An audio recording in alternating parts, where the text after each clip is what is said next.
शंकर जी का गाना दीवाना बन के गाती हूँ। शंकर जी का गाना दीवाना बन के पूरी मिठाई भूल के मन ही ना भावेला।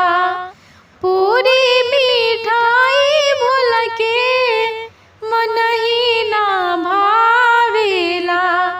बगिया के गोला पर निराला दीवाना बन के भंगिया के गोला पर निराला दीवाना बन के गाती हूँ। शंकर जी का गाना दीवाना बन के कोठाया मारी भूल के मन ही ना भावेला। कोठाया मारी भूल के मन ही ना भावेला।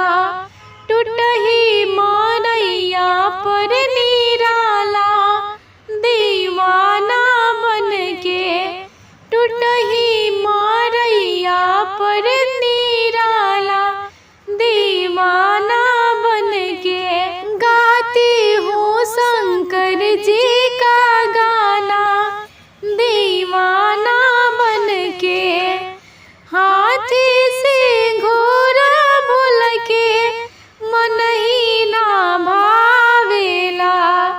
हाथी से घोड़ा भूल के मन ही ना भावेला।